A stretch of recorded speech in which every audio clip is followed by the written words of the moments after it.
all set? Everybody up? Yep. Thank you, John. There you go. Hey, good morning, everyone. My name is John Romero.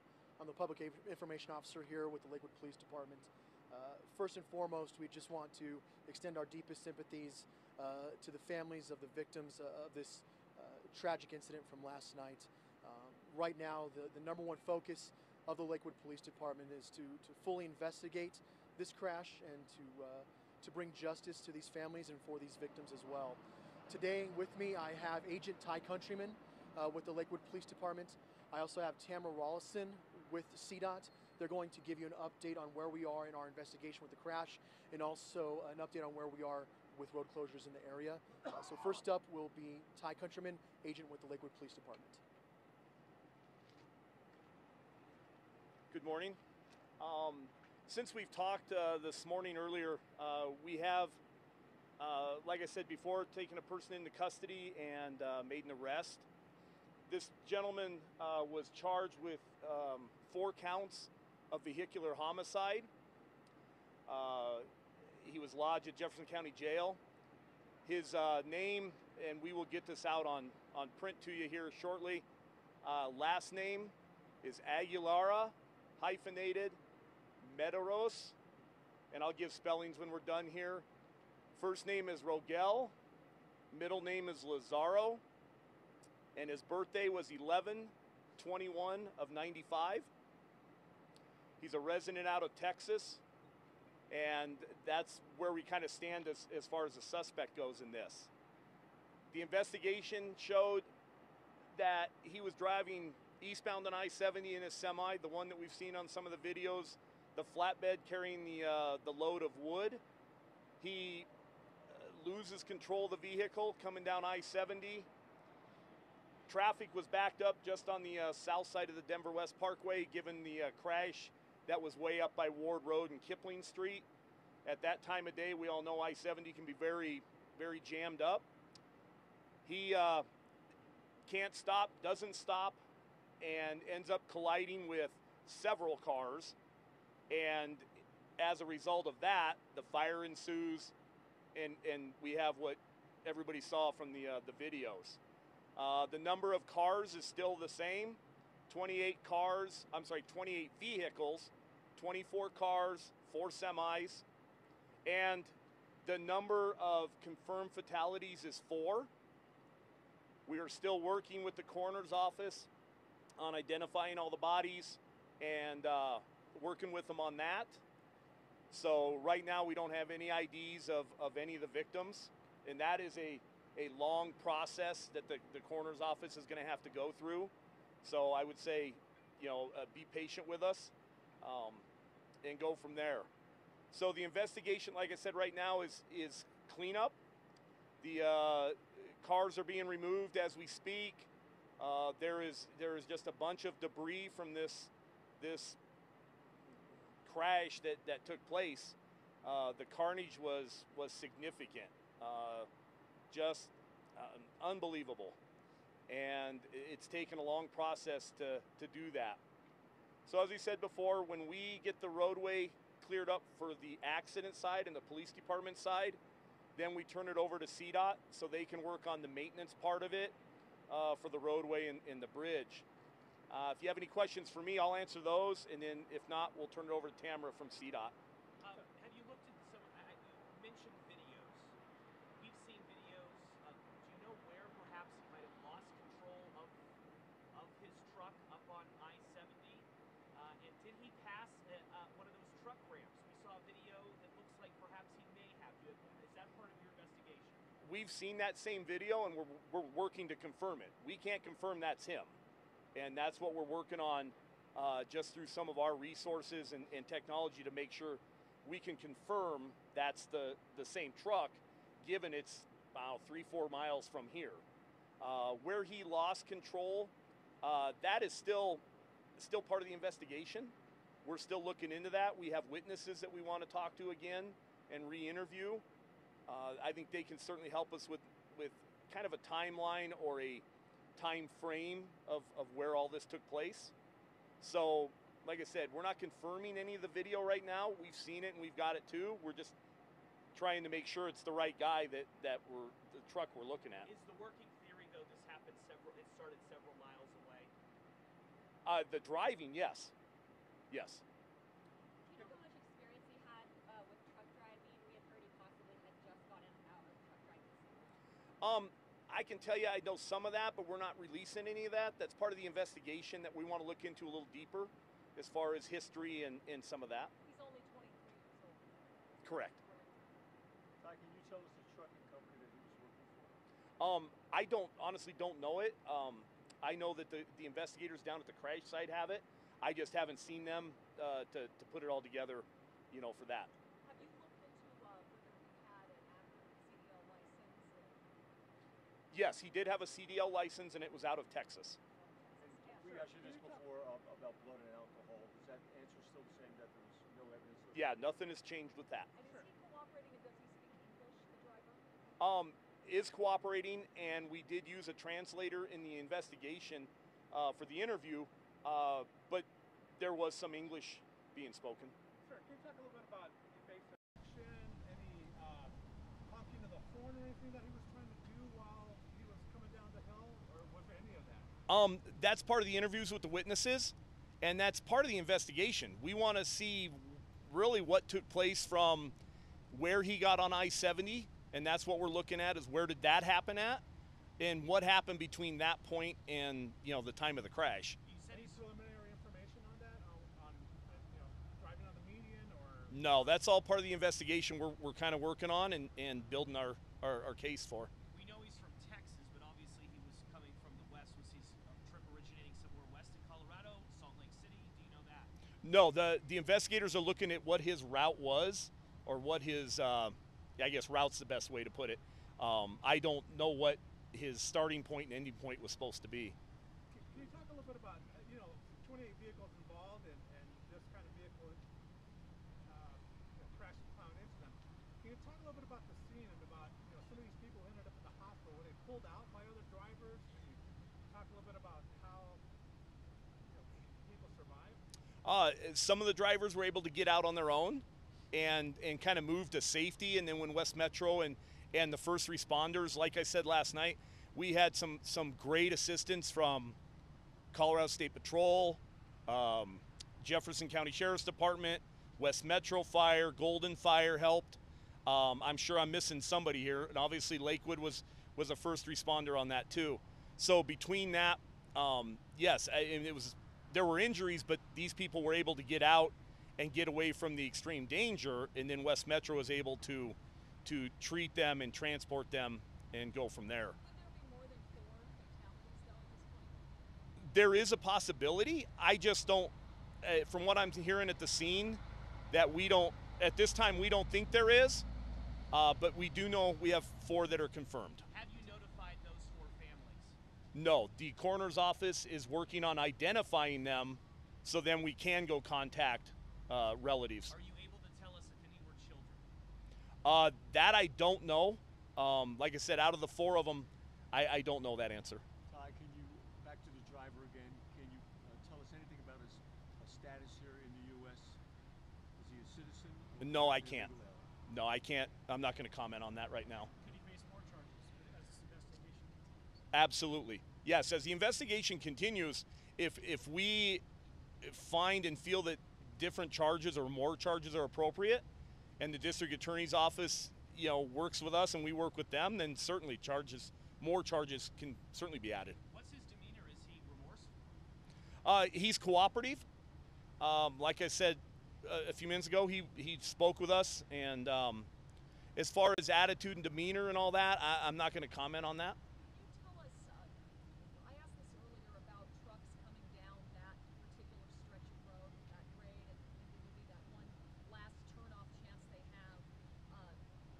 Is this something that is a problem for other trucks, or was this very specific to this person's actions yesterday? No, I think it's a concern for any truck coming down that hill and anywhere from, I guess you could say Floyd Hill. I mean, you could almost say the Continental Divide. As far as how their driving goes, that's on the truckers and their equipment. And obviously every case is different there. I know in the past there have been, you know, truck fires or brake fires or whatever you want to call it. But you know, it's a kind of a random thing. It's not every truck has these issues. Ty, all of that said, what are the responsibilities and parameters, legally perhaps, of a driver out on I-70, any of the interstates here in Colorado, to keep control of the vehicle? That's exactly it. Keep control of your vehicle. You know, without control, it doesn't matter if it's a fully loaded semi or a smaller hatchback. You are responsible for your vehicle as it drives on the roadway. It doesn't necessarily appear, sorry, that he could have turned off anywhere else, though, necessarily once past maybe that last turnoff. Is that part of the investigation or any other? I think there were some off ramps he could have taken. I think given some of the details in the crash, I'm not sure those would have been good choices either. Apologize if I missed this, but did you mention the company that he was driving for? No, I did not mention it, and right now I don't know it. The investigators might have that information, but I haven't seen it or heard what it is. With regards to the victims, at this point, do you know, did they succumb to the fire or were they killed in the initial crash? I have no idea. That'll be a coroner determination. As far as, like you said, was it because of the crash or because of the fire? That I don't know. Is it possible that he was asleep at the wheel? It's a possibility. You know, at this point, I think all the possibilities are out there. I know through, like I've said before, witnesses and some videos and evidence and stuff. You know, we're looking at all the possibilities, and that'll just be part of the case. Beyond that one video of the YouTube blogger that we talked about earlier, is there other video that you've been able to obtain to look at? From witnesses, yes. How many can you say? I don't know the number of them. I believe earlier you said that they were single occupancy vehicles most likely. Do you still believe each one of those? Yes. The four victims in this were all single occupants. There was no more than one in each car, if that makes sense. Construct a scene anywhere else, a lot perhaps in Jefferson County? I mean, what's the plan here for trying to? Well, from here, the cars are impounded and held per our policies, and anytime we have a fatality, they'll be taken to our tow yard that's contracted through the city. The investigation will continue, you know, for many, many days, if not weeks on this. The cars, we're still trying to identify what some of the cars even are. Is any national NTSB, any federal groups, have they contacted you? Will they be assisting in the investigation? No, right now the only assistance we're getting is from CSP, State Patrol, and that's for some of the motor carrier stuff that we have. Do we know if the people who are injured are all from Colorado? I don't know that answer. Do you have any conditions for those people in the hospital? No, the 6 that were transported, I haven't heard any conditions on them.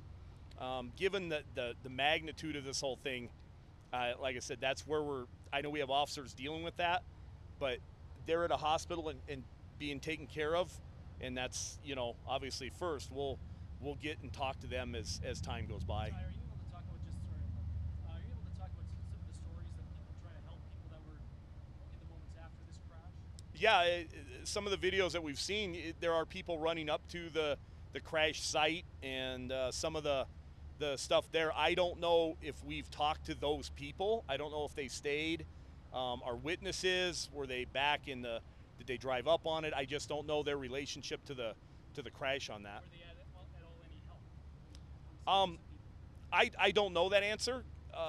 Given the time frame of first call to first arrival and you know, from first responders and fire and all that, I don't know if they helped get out some of the victims that may have been injured or the people that were not injured in this. I don't know that answer. Earlier you talked about the mechanics of vehicles still being investigated. Any reason to believe that's changed? Will you be investigating if there were any mechanical issues? No, we're still looking at it. There's no change in that. Can you tell us what town in Texas he's from? Honestly, I don't know. I've heard 2, and I don't know if one's a residence or one's where the trucking company's at. So I don't want to speculate on which one could be each on that. Okay, if we don't have any questions, like I said, we're working on cleaning up still. At this time, I'll turn it over to Tamara from CDOT and let her, if you guys have any questions as far as the road maintenance and clean up from that side of it. Thank you. Thank you, Ty. Good morning, everybody. Name and spelling, please. Tamara Rollison, Tamara Rollison, Rollison, CDOT spokesperson. Just the latest update on road closure and when it's expected to reopen. So I-70 in both directions at the crash scene will be closed through tomorrow. We don't know when it will reopen tomorrow, but we are working alongside with our partners, emergency personnel, the Lakewood Police Department, and others to help clear the scene. The vehicles have to be cleared before we can really get in there and do our work. We do have a CDOT team deployed. They have been on the scene for quite a while and overnight. We have been inspecting the bridge, and we also have been inspecting the pavement as well. We'll get a better idea of the damage to the pavement once the wreckage can be removed. You talked about heat damage to the overpass there. Is that something that you were able to get a better idea of in the last few hours? So our bridge inspectors have been taking a good look at that to see if there has been any damage to the bridge caused by the heat and by the smoke. Right now I don't have the results of that, but certainly will let you know as soon as I know. Earlier, there was some thought that maybe the westbound lanes would reopen. Is there a reason why that hasn't happened and why this is now going to be until tomorrow when even that side will reopen? Well, traffic will be detoured around the crash site, so that's what's really important for the safety of the crews out there doing the cleanup. Tamara, can you tell us, I mean, if the road is severely damaged, what exactly will you people have to do to remedy things to get it back open? We don't know the extent of the damage to the pavement on I-70, and so that's what we will be taking a hard look once the wreckage can be removed and we can clear more of the debris. We do expect some damage to the pavement. We don't know to the extent, and we are prepared to get in there quickly to repair it as safely and quickly as possible. And that damage would be from the fire and the Yes, end sheet itself? yes, it would. It would be from the fire, and possibly if there was any kind of oil leakage from the vehicles as well too, or from the tractor trailers. We expect that there was some leakage, oil leakage from those vehicles as well too, which also could cause some damage to the pavement. And forgive my ignorance, but what can fire do to pavement? It can eat a hole through it. It can. It sure can. Yeah. And are you alerting drivers throughout I-70 about this closure? Obviously. Oh, absolutely, yes, and we certainly appreciate what you're doing for us. And so if you can continue your good work and tell motorists out there to avoid this area if they can. It's going to be slow going. I-70 in both directions in the crash area will be closed until tomorrow until we do our work. Our first and utmost priority is for the safety of motorists, but we are working hard and diligently with our partners to open I-70 as safely and as quickly as possible. Tamara, there are a bunch of signs as you come down the hill for drivers of SUVs, cars, trucks alike. Everybody sees those coming down the hill. Will CDOT reassess in any way, shape, or form the messages that they put out to drivers as they approach the hill, the downslope, after such a tragedy like this? It's possible. It's possible as far as what the long-term safety messaging will be following this. We have quite an aggressive safety campaign in which we urge drivers to obey the law, to drive as safely as possible. So it's possible we could take that into consideration. And the runaway truck ramps that are in place, I believe there are 2 as you come down the hill, maybe more, forgive me. I believe so. I'd have to check into that. Their purpose is what? It appears that this driver ignored the possibility of going into it. That I don't know, but the runaway ramps are there for should you lose control of your vehicle, you have an out. How close is the nearest runway ramp? I'm not sure. I'd have to check into that for you. We asked Lakewood Police about this as well, but any indication that there is an inadequate number of those runaway ramps, and any reason to think that other drivers have had similar issues with trying to stop? We have. There just hasn't been backup like that. We have runaway ramps located where they should be located. Of course, we're always looking at ways in which we can improve our infrastructure all the time. Anything else? Thank you. Okay. Tamara, Thank you so much. You bet.